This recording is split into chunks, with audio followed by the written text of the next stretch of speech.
Hey everybody, it is time once again for another Rahdo Q&A. And hello everybody, I'm about to answer a bunch of questions submitted by folks like you to the email address questions@rahdo.com. And by all means, folks, if anything I talk about or my wife talks about, because she sometimes shows up on these as well, prompts any further questions from you, well, you know what to do. Questions@rahdo.com is the email address. Keep them coming, folks. I want to hear your cues so I can AM. And speaking of which, let's get right to it. But, folks, I'm going to talk about several different topics today, and if any of them don't really strike your fancy, don't worry. There are links down in the show notes that let you jump around from question to question so you can listen to just the parts you're interested in. All right, sound good? Then let's go. Jolanta says, first of all, I want to say that your channel is one of the best, if not the best, of all the board gaming channels out there. Now, that's very nice of you to say, Jolanta. Thank you. It's just completely subjective, but I enjoy run-throughs and Q&As the most. Not so much the weekly recaps, as I sometimes feel that parts of them is about repeating what I already saw happening on the channel. But Jolanta, that's why I do the other sections. Granted, I started doing the recaps, because the reason I started doing some kind of weekly show is because when I started putting, every month there's a half a dozen videos that are exclusive for backers of the show. And they used to be on Patreon. Now they're available on YouTube as well. And when I first started doing the membership thing, there was no way for paying members to know that I had put a new video up. The system did not have a notification. So I thought, okay, well, I'll start doing these weekly things, mostly so that people who are members on YouTube would know, hey, by the way, there's some new exclusives for you, and there's a link for it down in the show notes. But I felt bad doing a video just of that. So I tried to come up with something else. I thought, oh, well, okay, if I talked about what went up over the last week that are for members, let's talk about everything that was on the channel, which, as you say, Jolanta, you don't need. And I realized, oh, people don't need that. Why am I going to put this video up? It's a bit silly and self-serving. Okay, well, how about I tell people about other videos from other people's channels? And Jolanta, you know that my weekly recap it's literally only about 30% of it is stuff that's on the channel. 2/3 of it is either great videos from other people's channels or new games that I think are really, really cool. So there's a reason to watch the recaps, Jolanta. And you can just follow the links down in the show notes to skip over the part that you don't need because you've already seen everything on the channel. Anyway, though, let's continue. In my view, the recaps are in a small but still a bit redundant, and I find myself scrolling to the parts that I'm actually interested in, but that's personal preference. Okay, so you are skipping the parts, yeah, because, I mean, hopefully there's still a value. Because I gotta say, that recap show is by now the hardest thing I do on the channel, and it's a lot of work, and I don't know if I'm gonna keep it up. Because here's the thing, nowadays, members, when I put up a member-only video, members get the notification. The system has been fixed. So I'm continuing to do the recap, but its original stated purpose doesn't need to exist anymore. I'm still doing it now more than anything else because I really love the idea of helping other channels that haven't had the same success as me get a bigger audience. And that's one of the main reasons I do it now. But anyway, let's continue. Questions from Jolanta. Number 1, do you plan on filming revised versions of your top 10 of specific mechanisms like tile laying, roll and writes, etc.? I'd love to watch those, see how your lists change every few years and which games truly have the staying power to withstand the test of time. Also, I very much enjoy the focus on particular mechanisms rather than just a top 10 of all time, because then I can really compare your views on games that share a main core rather than go through a huge mashup of co-ops, deck builders, worker placement, legacy games, and so on. Well, I have actually done that. For a while, I was doing a new top 10 every month. I did that for years, in fact. And for quite a while, if it had been 5 years since I had done the topic, I would revisit the topic. So I've got a lot of them, including I have done multiple top 10s for worker placement. And tiling, I think I've done 2 separate tile layers. I don't know if roll and writes, maybe I've only done one of those. But I don't know if they'd help you anyway, because I had a tendency to say, right, okay, I'm going to do a new top 10. It's going to be a completely new top 10 because my old top 10 still stands. Those are great. I'm just going to tell you about 10 more because my intention was to try to just introduce people to more games, rather than tell them about the same games I already told them about a half a decade ago. So I don't know if that was really going to help anyway. Now, regardless, that has stopped because I've stopped doing monthly top 10s because, as I've talked about previously on the podcast, my monthly funding has dropped, significantly. So I just film a lot less stuff in general on the channel these days. Jen doesn't believe it. She says, you should still do less. I'm like, I'm already doing so much less than I was 5 years ago at this point. And by the way, that's not just me. I know this has come up several times, but I mean, heck, I was shocked. Dice Tower just finished their last Kickstarter campaign. They do that every year. They had like a 25% drop in backers. And I was like, oh my gosh. Well, okay, it's not just me then. It seems like if Dice Tower has had a 25% drop in people willing to give them money for their content, I shouldn't feel so bad that I've also had around a 30% drop in my Patreon as well. So anyway, because I've had that 30% drop over the last couple of years, one of the first things that went was me doing a monthly top 10. Now, I felt it wasn't too bad because, hey, I'm still kind of doing this kind of thing in the monthly, the R&Rs, right? That I show up on the R&Rs, and we are definitely covering topics. I mean, the next one is going to be filler games. I did a filler games a while ago. We're going to do it again. But it's only me talking about a couple. And that's why it's always so disappointing that people never watch the extended edition of the R&R, where I always give a full top 10. So those exist. But even there, I'm falling back on my, hey, by the way, folks, I did this list 5 years ago. I'm going to tell you about 5 new things, or 2 new things, or 10 new things. If you really want to know how I rate things relative to each other in a given genre, though, all you got to do is go to Board Game Geek, do an advanced search. I'm not going to do it now because it would kill my little laptop. But go to advanced search on Board Game Geek. You can type in my name or my username, Rahdo. And then you can add a mechanism like tile laying or worker placement. And then you can do a search. And it will tell you every single game that I own that is of that genre. And now the problem is, if I do it, I can actually see how I rank every one of them as well. Sadly, for some reason, you can't, and I don't understand. That would definitely be very, very high on my list of things to fix, as just this dumb, weird little quirk of Board Game Geek, that if I want to search somebody else's collection using advanced search, that I won't be able to see what their rankings are. I don't understand why that is. It feels like it's a bug that they've just never gotten around to fixing. But even still, at least you can see all the games, and you can look at them by date, and see, oh, look, here's some newer top 10s. And then what you can do is you can go to ranked.rahdo.com or game.rahdo.com and see how I've ranked them relative to each other. You know what else you can do? I think there is a way, not on Board Game Geek, but there is another website. Right, I can't open up, or let me see if I can find this in my bookmarks on my phone. Righty, other bookmarks, games. What is it? Let's see if I can find it. No.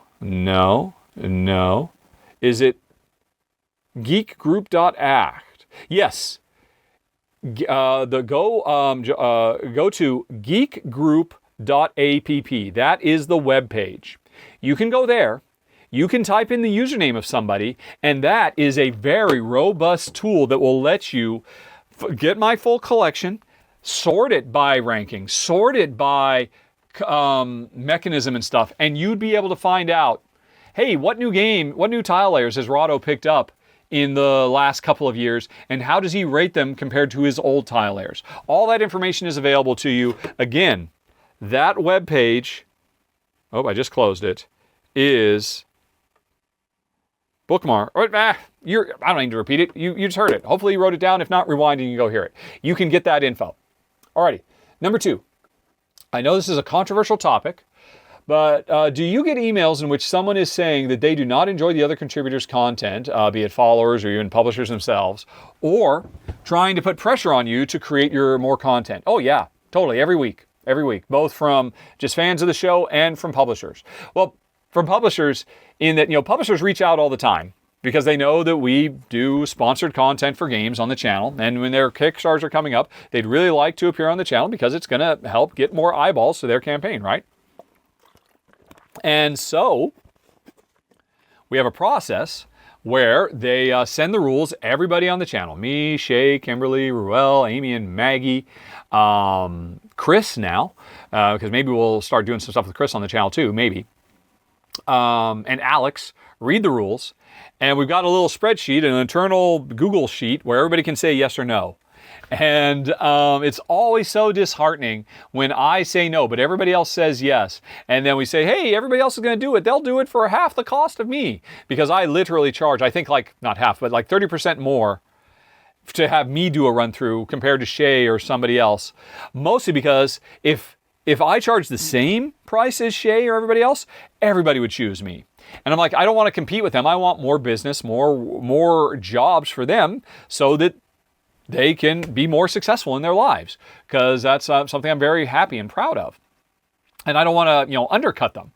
So they charge a lot more for me, and then the publishers say, sorry, we just wanted Rahdo to do it. We'll skip. We'll catch you in the future. And it drives me nuts every time that happens, because the reality is, I don't know why the publishers feel that way. If Shay covers a video and I cover a video, it's going to get roughly the same number of views. It really is. Maybe a few more, but not 30% more. Maybe like 5-10% more, but they have such a huge saving if they would have Shay cover it or Ruel cover it or something like that. But everybody feels like, oh, it's got to be me, even though, everybody else on the channel doing run-throughs has been trained painstakingly by me to do run-throughs the same way I would do it. So you're still getting the same thing, you're just getting it for a much better deal. And, and everybody else has their own channel. Amy and Maggie have a huge following. So having them do a run through instead of me, that's a big deal. Because you'll get my audience and their audience. Anyway, though. So that happens. And publishers aside, it happens with people too. I'm assuming you say it's controversial because you're about to say, yeah, I don't want to see, Kimberly either. Let's continue. Personally, if I would have to choose my favorite contributors besides you, it would be Amy and Maggie. I love their vibe and great chemistry. I actually started following their channel after I saw them here. I like Shane Kimberly's run-throughs a bit less, but that's absolutely not their fault. It's just that I prefer more expressive ways of communication, I guess. And their voices are so calm and smooth that my attention slips, and I find myself just drifting away with thoughts instead of paying attention to the content. So basically what you're saying is you need people to shout at you. Because that's the big difference. I shout a lot more. And honestly, I think Kimberly out-enthuses me. I think she is more enthusiastic in her delivery than me, quite frankly. But I don't know, I'm a bit too close to it. I can't look at myself through the same lens. All right. Still, the entire team is great, and I assume the more introvert people might actually prefer Shay or Kimberly for the exact reason why I watch them less often. That is certainly true. The number of times over the years that I have heard nothing but Rahdo is a scatterbrain. Rahdo is just painful to listen to because he's a motor mouth and he talks too fast and he shouts at the camera. And it's like, then watch Kimberly or watch Shay, a little bit more sedate. And inevitably, it's just like, I watch Tom Heath or John Gets Games. And don't get me wrong, John Gets Game and Tom Heath's Upgrades, they're amazing too. But why do you think I have other people on the channel? So that you can hear different voices and different inflections and different presentation styles. So yeah, I get it. Of course, the channel was born of me.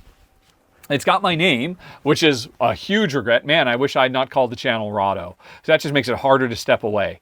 I don't know if you've noticed, but for the last couple of years, I've always started every run through with, hey everybody, today on Rahdo Runs Through, instead of, hey everybody, today Rahdo Runs Through. So I'm trying to normalize the idea that, it's not Rahdo running through it, it's a Rahdo style run through. A rapid fire stream of consciousness, focusing less on rules and more on strategy. I think that's something that's very unique, and most people who do run-throughs don't do anything like it because nobody talks through their strategies. They just explain their moves as they go. And so that's what, and that was something that was hard for Shay and Kimberly and everybody to get their head around. You really have to articulate what your thought process is and why you chose X instead of Y, because it's what makes the video stand out. And I think that's the true value. Now, granted, I have a different presentation style than everybody else, and it's very bombastic and flamboyant and oh so loud. Very few people are as loud as me in the industry. But hopefully you still get value. Anyway, yes. It's amazing to me that I feel like I can't win. I get people complaining, we need more Rahdo, and other people, we need less Rahdo, and I just don't look anymore. It still comes to me. Yeah. Anyway, though. I think on the whole, it's been very successful, though. Because again, it comes down to those numbers. At the end of the day, it's the game that determines how successful a run-through is going to be, not whether it's me or Shay. Because me and Shay, covering the same game, we'll get roughly the same number of views. So I do think that is ultimately an overall success to bringing contributors on the channel, or evidence of it. Anyway, I hope you have a great afternoon. I think it's afternoon where you are, but I might be mistaken. And you're enjoying your trip. Yes, thank you. Kevin says, Oh, boy. You know what? I'm going to pause for a second. Oh, man. We have a lot. There were a lot of questions this time, folks. And we still haven't done... Actually, what happened is we did half of Jen's, and she took the dogs for a walk. And then I started doing my other stuff, and now Jen's come back. So I've still got to finish this. And I'm only up to K, and they're in alphabetical order. Soldier on. Okay. How are we doing? Kevin's... what? Yes, honey pie. Do you want some breakfast at some point? Oh, it is noon. We generally have our breakfast at noon. I'm fine. I am hungry, but I'm okay. All right. Kevin says, as a follow-up to what he said previously, well spoken about game balance. I actually agree with you and assume most games are balanced and any potential imbalance is mostly an edge case. Oh, Kevin, that's great. I think, did I get a little aggressive? Did I get a little passive-aggressive? Because I do kind of remember the question, like saying, why do you think games are balanced? I'm like, for reasons. It's obvious. Why do you think they're not? And it sounds like if I ascribed any motives to you and I came across a bit aggressive, I apologize. Anyway, it's funny, though, that you were talking about engineers and the way they think a question or two before, about engineers and the way they think a question or two before mine or the previous. I'm an engineer, and I understand in design that you only have so many resources, time, and money. I appreciate testers and what they do, but they'll never find everything. Of course, and I granted, yes. You mentioned the crowd or crowd knowledge, and that is what I was getting at. I don't think firsthand knowledge... the amount of I don't have firsthand knowledge the amount of time, gameplay hours that go into game testing, but I would assume for a popular game, the play hours of customers would quickly catch up with the hours of test. That might be a bad assumption. I have no firsthand knowledge. Well, there's no two ways about it. A popular game, of course, just the amount of raw players. That if a game sells, no game has literally 2,000 playtesters plus their friends and family playing a game. And generally, as a given rule, I think you've got, most of the time, based on my knowledge, it's a couple of hundred of dedicated people. But I do still give a lot of credence to people who are sitting down with the purpose of play testing a game and with experience play testing a lot of games, that one of them is worth 100 people just sitting down and playing the game to have fun. Maybe even one of them is worth 1,000 just casual people playing the game to have fun, which is why I would still put a lot more worth in one. I want to say professional, but I can't. There are very few professional, i.e. people who make a living testing games. There are a few, but very few. But let's say amateur status, Olympics, right? The athletes in the Olympics, they're amateurs when in fact they're the greatest athletes in the world. They're amateurs because they devote their life to it, but they don't get paid for it. So I'm going to take one of those types of gameplay testers over somebody who's just playing a game for fun. Even if the people playing the game for fun outnumber them 10 to 1, but they are definitely more than 10 times better than a casual player for incisive, useful feedback on the relative balance of a game. But you're right, they can't catch everything. They're human, after all. So anyway, continuing with Kevin, there are a few games that at the competitive level, that have variants created for balance. Two that come to mind are Terra Mystica and drafting of factions for Great Western Trail, where you auction points for turn order. Oh, I'll give you more. Agricola. Magic the Gathering. Anything that's played at a serious level. At the end of the day, that's going to, but again, that's a third type of play. So now we're talking about, casual players just enjoying a game, play testers, and then professional players who are playing to win at the quote competitive level, at the circuit level.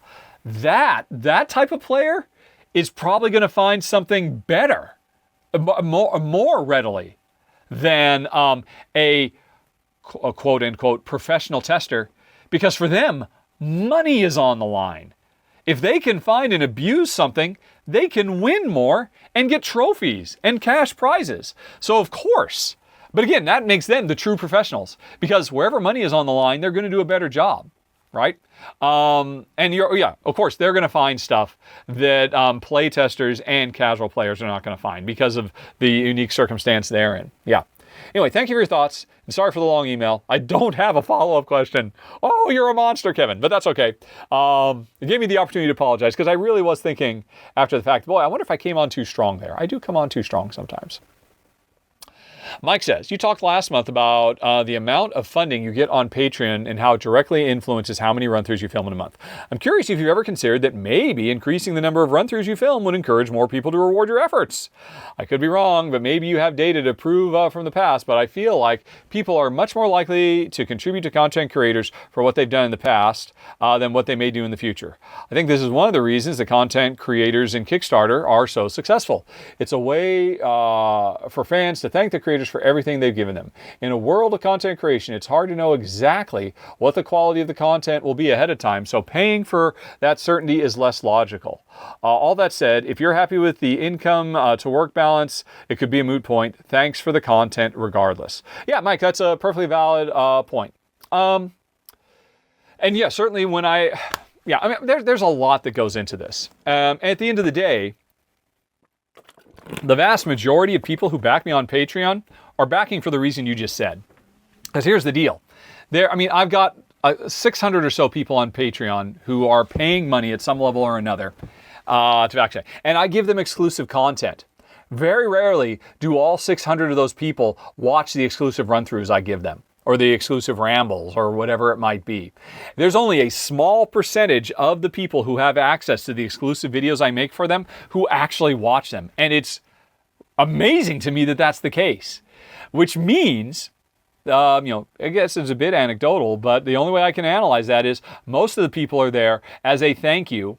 We really appreciate the show in general. And we would keep paying you the money we're paying you, even if you didn't give us exclusives at all. At all. So I clearly shouldn't be doing it. Or at the very least, those exclusives, I should be making them public because they would have more of a tendency to bring more people in. And I suppose that's true. But here's the deal. The exclusives I'm doing are so much easier for me to do because there's a casualness to it.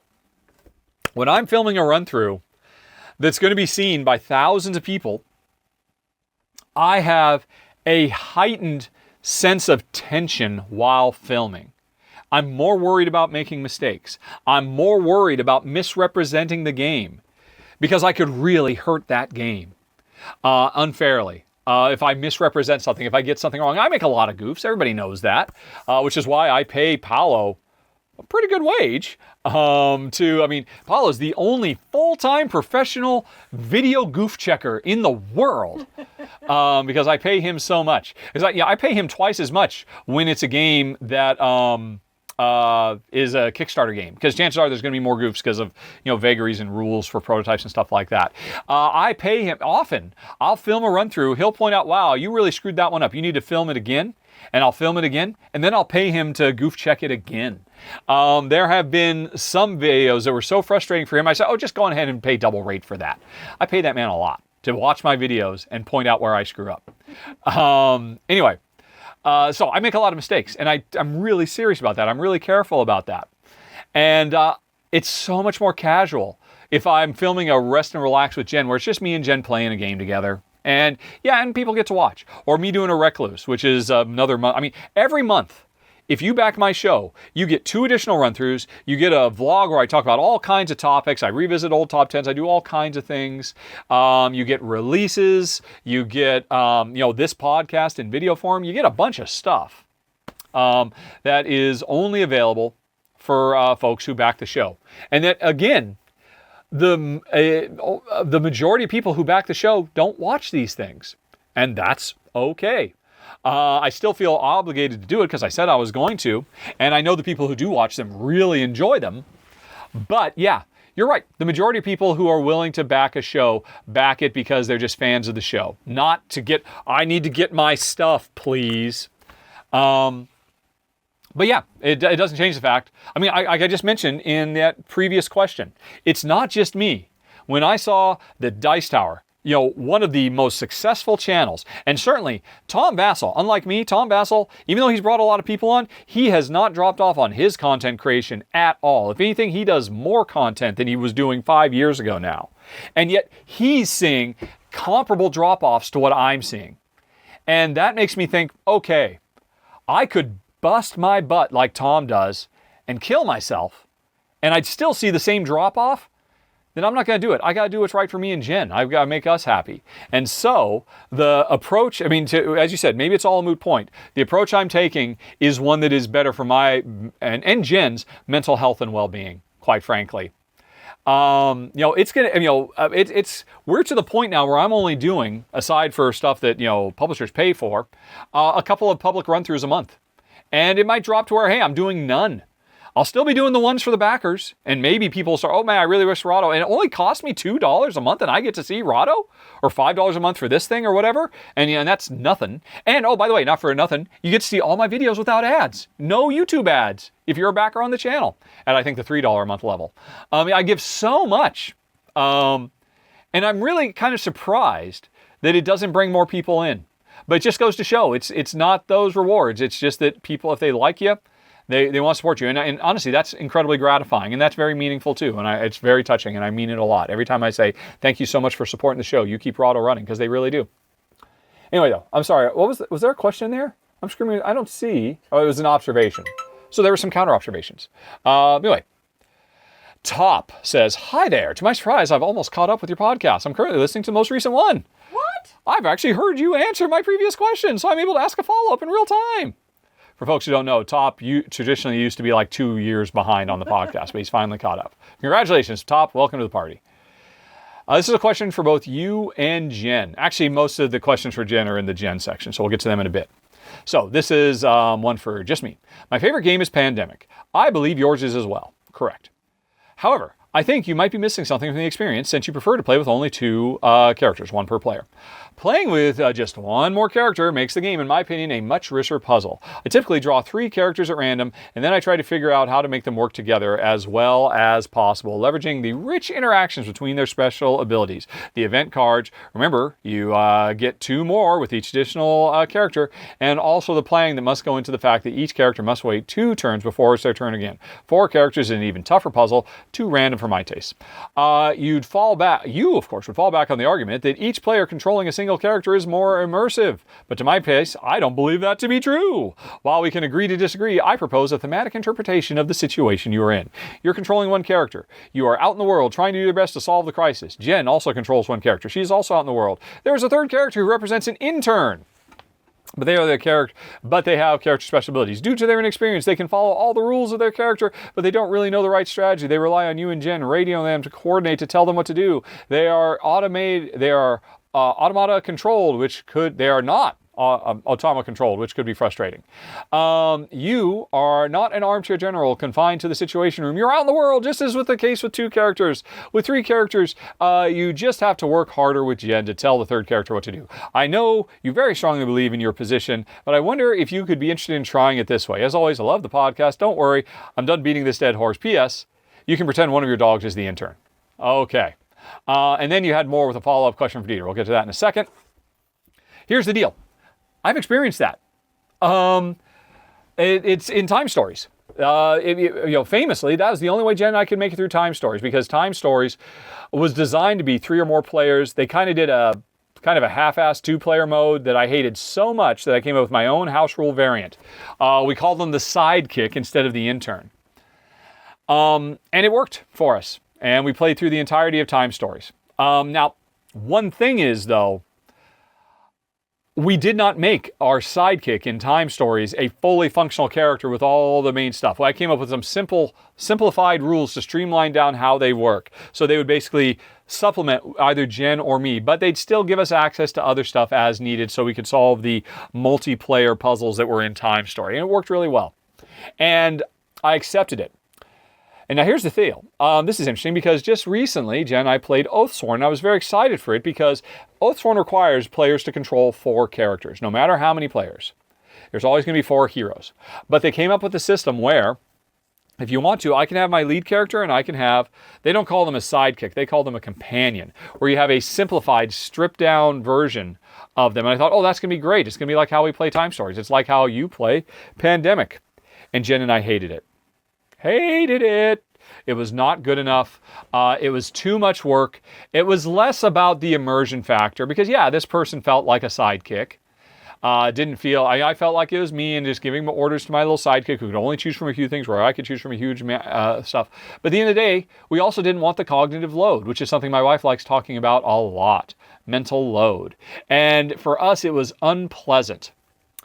And so the thing that you love about Pandemic, making Pandemic harder and more complex. I totally get it. I totally agree.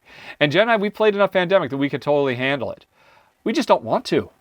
We've played some kind of Pandemic where we controlled more. I was just going to talk about that. And in case you don't know about it, you top really need to check out Pandemic Hot Zone. There's 2 games, Hot Zone North America and Hot Zone Europe, because they're like express versions of Pandemic where a game only takes like 15 minutes to play. And it's really simplified and streamlined down. But there's a special mode where if you own both Hot Zone Europe and Hot Zone North America, that you can combine the 2 games, where players actually share control over 4 characters. And it makes no mistake, it casts you in the role of the armchair general while these people are running around. And it's Jen's favorite way of playing Pandemic. She loved it more than any other way because it was interesting. They really simplified and streamlined Pandemic down to where it was too simple and streamlined for us. But then they brought back in, let's make it complex by having each player control 2 characters with special rules and all kinds of stuff. Designed by Tom Lehman. He did a great job, as he always does. And it was fantastic. And I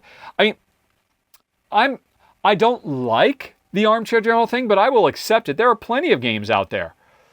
Dungeon Alliance is one where it's designed from the ground up to be something where, you should feel like you're controlling. I mean, war games make you feel like you're a general. You're supposed to. So I'm not, opposed to it in theory, but in practice, I find it less compelling. But there is the other half of the reason to do it. It makes the games heavier and more complex. And you just articulated why it makes Pandemic a greater experience for you. And maybe it would for us, but we're happy with Pandemic as it is. And we're not looking to make Pandemic a heavier game. It's just right, chef's kiss, as it is. I'm sure we can handle it. We're just not interested in it. But I'm glad you're enjoying it. And again, you got to check out the Hot Zone Pandemics. I think you'd be very pleasantly, very pleased by it. Okay, then you had some follow-ups, a bunch of them if I recall correctly. Inspired by Dieter, who asked whether you'd keep your collection but never get new games or sell your collection and only get new games moving forward. That was one of Dieter's dilemmas. Anyway, your answer focused on the ownership aspect. I'm more interested in the playing aspect. So here's a few new questions. And by the way, I know you asked these for Jen, but Jen could not answer these because she does not care about your fundamental metric you're doing here. So we'll get to Jen later with some questions for you, Top. But anyway, suppose you retired from Rahdo in the near future and sold your entire collection. However, magically, you're able to play X games a year for free per year. X games per year. You don't have to worry about storage or anything. You have 2 choices. Never play any games published before a certain date or published after a certain date. You can pick any date that makes this hardest for you to answer the question. If you don't feel like it, maybe from the moment you retire. So, do you think choosing A or B would affect how many games you would play per year? Okay. So how to interpret this, and you want this to be hard. So it just means, the more recent you make that date, the tougher, certainly. Because, similar questions like this have made me aware. The greatest game, heck, you can just go top. You can literally go to top.rahdo.com. Total coincidence, because it breaks down every year by date. And 2019 is the greatest year of all time. Let me go to it. I'm going right now. top.rahdo.com. Doot. Oh, we're going to be revisiting this again because you're not the end. There's another question coming. So if I scroll down to the bottom of top.rahdo.com, 2019 is the greatest year of all time. 2020 is the best. 2016, then 2022, then 2023.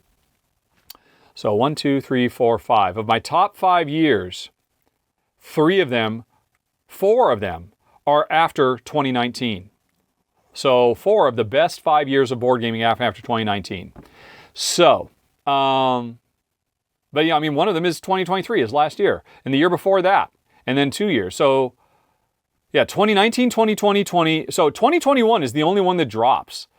2021 is my 6th best year. So as you can see, the better, the more recent, the better. So let's say I quit today and I'm in this state where I can never play games published in the past or never play games published after this day. All right, and this is you getting me to try to evaluate the fun factor, I guess.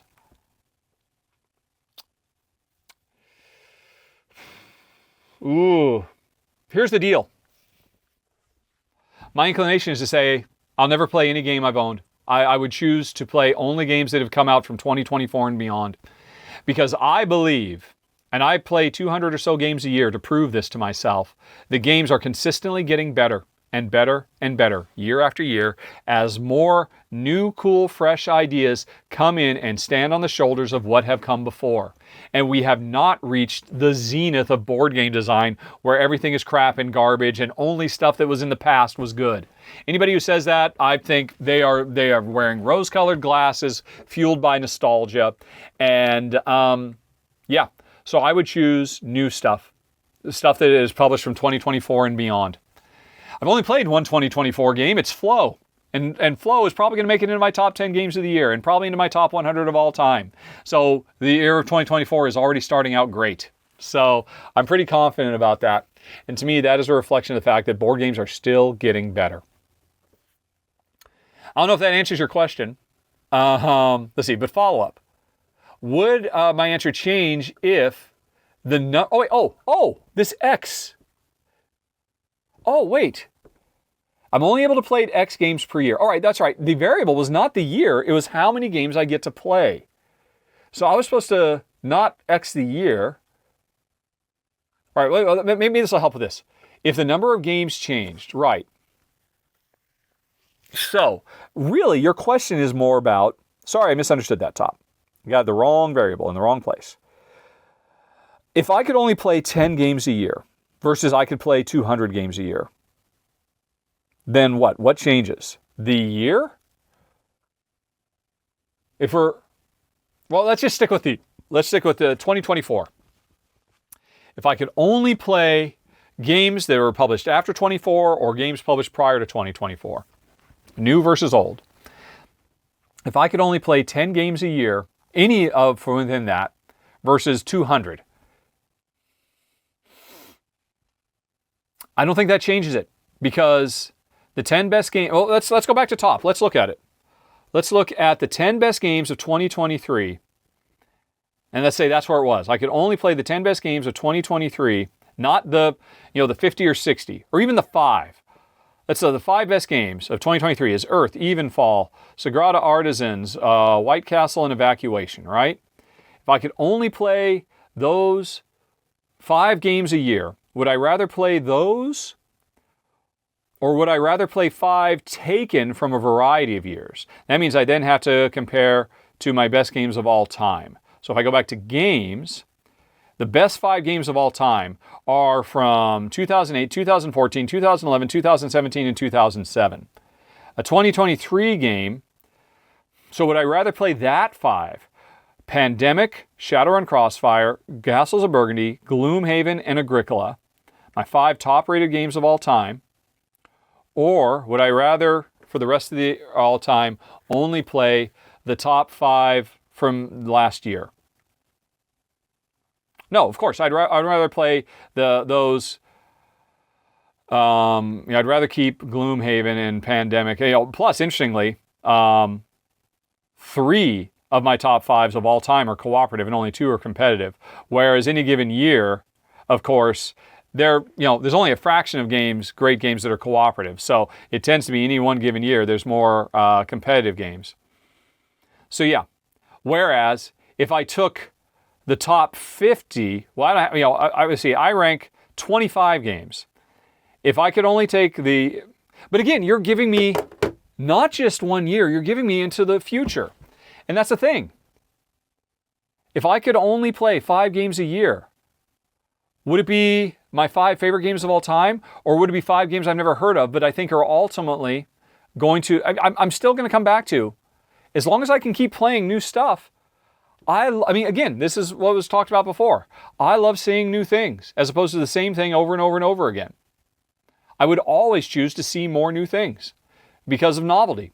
And that's not just because, that's a fortunate quirk that that's the way my brain chemistry works. And it just so happens that being a board game media person means, oh, that's kind of how I end up consuming games anyway.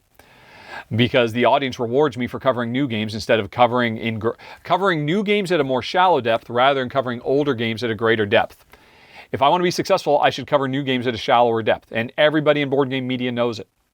So I'm rewarded for doing what my brain wants anyway. So I don't think the number of games I could play in a given year would change. I would rather roll the dice on 5 new games rather than have, or for the next 5 years, rather than have access to my 400 games that came before. I think I would. 1B, if the game ban doesn't last my entire life, but maybe a certain number of years, like 10 or 20 years. No, I don't think that matters to me. I mean, the core thing that's driving me is universal. It's part of who I am as a person. I seek novelty. It's not to get into politics, but it's why I'm left-leaning instead of right-leaning. At the end of the day, where you are in the political spectrum is a reflection of your brain chemistry and how welcoming you are of new experiences as opposed to how comforted you are by old experiences.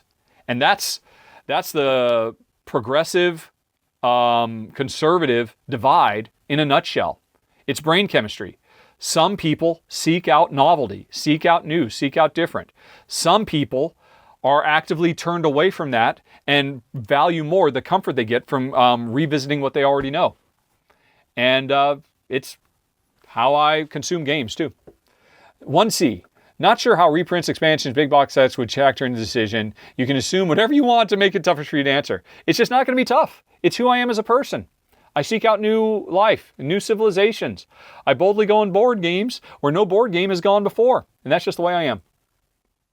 If I'm getting I feel like I'm not quite getting your question right, Top, but I know you'll be back if I didn't. Okay, now we're to W, to Wally. And Wally, I remember seeing this because I had to paste this into Word, I had to do some jiggery-pokery to make everything fit. But I haven't read what he said. I just know Wally did the work that I did not think he was going to do. Let's go. Wally says, thanks again for answering my question in the previous podcast. I have some more thoughts, tables, and comparisons for you. I put them in the attachment. Feel free to use some excerpts because it may be too big of text information to use in the podcast. Hope you have fun. I certainly did. Enjoy the rest of your trip. All the best. Yeah, when I saw you did this, because Wally had a question, or you'll probably repeat yourself. Yeah, he had a question last month about data sets that really, if I wanted to really judge the quality of a given year of board games, shouldn't I just rank the best 3 of a year or the best 5 of a year rather than the best 10 of the year or best 20? And I said a bigger data set is going to give you more data. And I said, boy, I'd really be interested, Wally, if you didn't, because he compared like my top 2 or 3 games of every year, and suddenly old years were much better than new years. And I said, yeah, but that's not really a real deep dive. I'd be curious if you did like the top 20 of each year. And I think that's what Wally has done. Let's continue. I'm excited. Part 1, I certainly agree with you to run statistics on big data sets. So, like you asked, I worked out a comparison of the best game of the year according to my personal top 20. Oh, I can't even imagine how much work this is, Wally, but apparently you enjoyed it. So you must be a stats geek like me. Because I have to admit, I would kind of enjoy it too. For me, this shows the depth of excellence in a year. While I meant to talk about the absolute top tier games, but I certainly don't want to disagree with you that it was indeed a good year of gaming last year, 2023. Like I also stated in my original question. Sorry if I missed that, Wally. I tend to get kind of myopic and focus on just one thing. It's only at the really top tier, all-time great upper level that I have concern. See part 2. All right, so anyway. But here are the lists according to your top 20 games per year. I would love to hear your thoughts on them. Your top 20 games per year, right. So, the greatest year of all time continues to be 2019. 2019, taking the best 10, but taking the best 20 is, it comes in, I don't know quite how to read your stats, but it comes in at number 1. Then, all right, so I'm curious to go back to the smaller list. 2020. Oh, wow. Number 1 and number 2 are the same. 22 bumps up a level. 21 bumps up a few levels. 23 stays where roughly it is. 2016 drops a few levels. And now that's going to be a reflection of the fact that in 2016, there were fewer games to come out, period. The more games that come out, the higher likelihood that there's going to be more great games, because most games that come out are at the very least good. There are very few truly bad games that come out compared to all the games that come out. Because right now we're in a golden age where developers and designers are still finding cool new ways. They're not having to milk the cow we're not in the Atari 2600 stage yet. So, let's see. So older years, 2017 kind of stays where it was. Yeah, and the older years stay low because there were just fewer games in general. So that just reinforces the games are getting better and better, and I'm very happy about that. Preliminary top games of 2023 lands in 5th place. So yes, it inverses depth of experience. 2023 is still one of the best of all time. But it's not top tier. The gap in podium seems pretty wide, even considering your preliminary list. Is it? So the 5 greatest years are 2019, 2020, 21, 22, and 23. It's literally in the top 5 because it's the five last years are the 5 best years of board gaming. And yeah, 2019 is still the greatest of all time. So I still think that's pretty reflective of where I was at. Alrighty. But the year certainly has the potential to climb. Oh, again, I'm talking about 2023. Breaking the 5-way tie is very possible, even if hitting 2nd place. So this metric showed it, but maybe more than a good year, maybe even a great year of gaming, huzzah. Right, so games in my top 100, you broke down. In my personal top 100, 2020 is the best because 13 of my 100 greatest games of all time are in the top 100. And then 2019 comes in again, 20, 23, 22. 2016 makes a strong showing. Yeah. And that kind of fits with my overall feeling. So anyway, in my original question, we're moving on to part 2 now. I tried to state that it seems to me like there's no game in 2023 that's a really top tier in the long haul for me or according to Board Game Geek. I'm talking about a top 25 game of all time to take an arbitrary number. Maybe I misused classics and it'd be better to only use top tier. Sure, fair enough.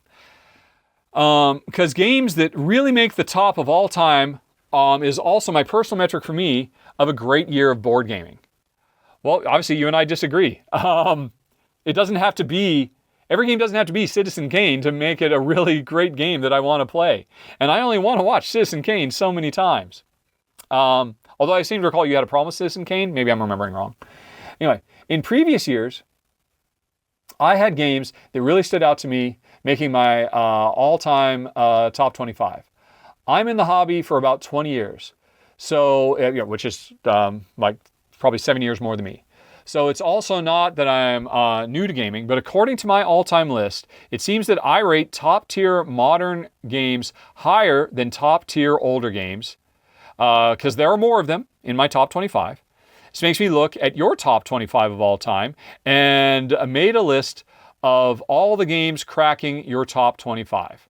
After looking at the list, it is clear that games of the last few years don't seem to make your absolute top tier of all time. Some hardly make it to the top 25. Why do you think this is? It's certainly remarkable to me because you often say the games are getting better every year. I agree, apart from 2023 for me personally. Because designers are standing on the shoulders of their predecessors and thus constantly improving their designs. So, in the first part of my question, we can see in the tables that it's certainly the case that broad depth of games, these improvements are in designs are true, but not in absolute top tier. Once again, I'd love your thoughts. Why do you think that the creme de la creme is skewed towards older games? And so here is your list, games that make it into your top 25, top 10 of all time. Right. So 2023 has one game, Earth. And I expect Earth is going to climb even higher with this expansion. 2021 has a roll camera. I think I know the answer. The best game of all time for my top 25 of all time is 2016. And it's interesting. 2016 seems kind of a pivot point, right? Based on those other stats. 2016 has Manhattan Project, Project Elite, The Networks, and Aeon's End. Here's the deal. Here's why I think this is happening. Because we talked about standing on the shoulder of giants and developers taking the lessons that come before and then doing new and interesting things, right? And so we're getting an explosion of games that are amazing because they're all wrapping into their DNA the best of what has come before. And that's leading to an exponential growth of amazing, fun experiences. But was 2016 a year? Here's my question. Looking at this list here, 2016, if this is like an inflection point, is every game I talk about from 2017 to today standing on the shoulder of what came before? Because 2016 is interesting. Project Elite is not the first real-time cooperative game, but it is the apex, the epitome of creating video game feel really before it you had Escape Curse of the Temple. And Project Elite, I think, eclipses Escape Curse of the Temple. Aeon's End is the greatest cooperative deck builder, boss battler. And so, is it hard for another amazing deck building boss battler to make it into my top 10? Because the first truly great boss battling cooperative card game came out in 2016. So everything has to beat Aeon's End. When everything takes inspiration from Aeon's End. Not everything, of course. I mean everything in this particular niche.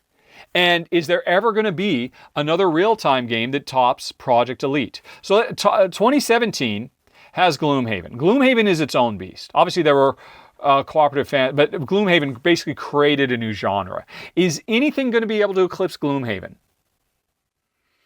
I don't know. 2019, Maracaibo and Black Angel is a remake of Twa, which is in my top 10. So Twa from what? From 2010. Does Maracaibo stand on the shoulders of others? Maracaibo is a gigantic rondel game. So is there a rondel game that I rate higher than Maracaibo? Granted, Maracaibo made it into my top 15.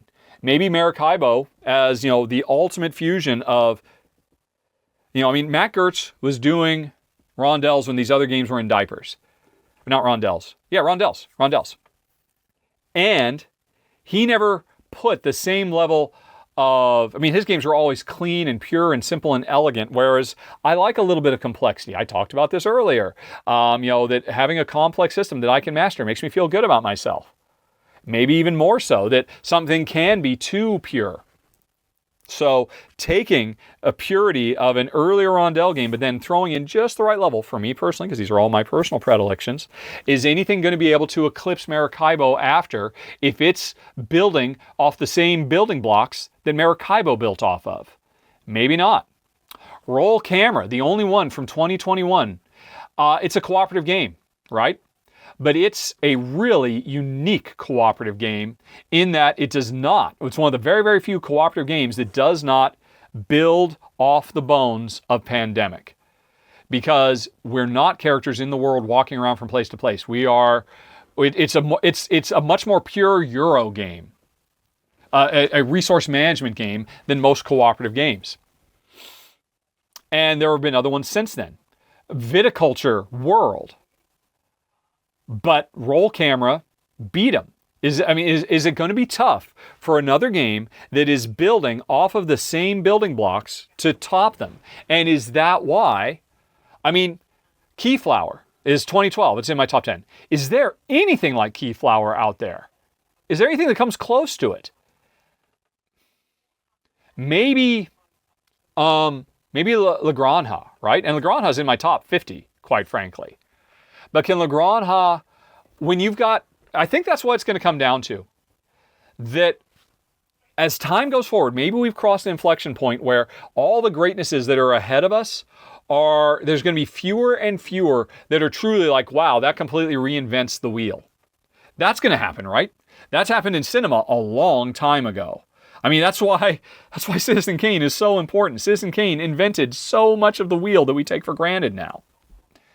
And so, maybe that's it. But honestly, there's another much simpler explanation. That 25 is kind of skewed towards older games, relatively speaking. We're talking like less than 10 years ago, older games. because those are the games I played when I got into the industry. And I think I've talked about this in the past, but never in the game section. I've only ever talked about it in the personal section of the podcast. Because if there's one thing I've noticed, and I've commented on in the past, people's favorite bands tend to be the ones they discovered in high school. Tend to be the ones when they really started making decisions for themselves about what kind of music they listen to rather than what their parents listened to. My favorite is the Beatles and Dire Straits, because those are the ones I really got into in high school. And there's many wonderful songs I hear these days. But if you ask me what's my true, written into my DNA favorites, I'm still going to say the Beatles. I had to say this the other day because the form I filled out at a dentist's office said, hey, what's your favorite music? I think just in case they wanted to play music that would make me happy. And I said the Beatles. And that's and sure, the Beatles is one of the greatest bands of all time. The Beatles have done so much that the rest of the industry has stood on the shoulders of and built off of. But it's also the one I discovered at the most pivotal moment when I was first starting to make my first transition into my love of board games. So, they kind of wired me to like what I like. And that's a really hard advantage to overcome. I mean, here's the question. Star Wars, right? My generation came up on the original Star Wars. I saw Star Wars in 77 at the theater when I was, I was born in 69. And you've got generations now of people who have only watched the prequels, who grew up, who were kids, who saw that. I saw Star Wars as a kid in 79. And you've got generations of kids who saw the prequels. And then only years later did they see the follow-ups. And they liked the prequels better. Because that wired their brain. And they're like, oh yeah, okay, yeah. And then, the OG stuff, that's really cool too. But I'd rather watch the prequels. And that is a documented phenomenon. And I think, again, it's true for music, and I think it's probably true for board games as well. Wherever you first make those connections, those that are wiring your brain to make you discover, oh my gosh, this is what I really like. This defines me as a gamer. It's going to be very, very hard for those things to be overcome. So the real question is, if I discovered board game, and I discovered board games just in time, so that I got to experience, I mean, you've been playing for 7 years longer than me. I've played pretty much all the games I need to play that you were playing ahead of me, because I've played Princes of Florence and I've played Catan, and I haven't played all of them, but I played most of all those ones because I came in just at the right time, just as things were exploding. But if I were to have come in 10 years from now, would my absolute favorites of all time, I'd be willing to bet you my favorites of all time, if I came in 10 years from now and then you looked 20 years at what my favorites are, they would probably be those games that I was exposed to the first that rewired my brain. I think that's really what drives this more than anything else. More than an esoteric evaluation of subjective or objective merits of different designs and what build on top of other and what truly innovates and what iterates, and all of that is secondary to what wired my brain. And I think that's really what describes my top 25, which is why I think it's important to have a broader data set, because a quirk of timing for when I discovered board games does not define the true relative merits of those games. That's just random luck. So I think that's why I would take the bigger data sets, and I appreciate you giving them to me. And I think that's it. And now, folks, we're about to move on to Jen's gaming questions. So I'm going to take a break for a while because I'm starving. That was a lot of stuff. And we'll be back shortly, right after this. And that will be the end of this session of the Rahdo Q&A. Thank you, folks, for watching and also for submitting your questions. Send me more to the email address questions@rahdo.com, and I'll get you covered in a future episode. And in the meantime, if you would like to hear some more, you're in luck. I have been doing the Rahdo Talks Through audio podcast for years now with my wife, Jen, and we have got hundreds of hours for you to enjoy. You can hit that big box that's on screen right now if you want to dive deep. Also, you can go on ahead and subscribe so you won't miss the next Rahdo Q&A. And thank you, folks, for watching, for listening. Have a very, very nice day. Talk to you later. So long. Bye-bye.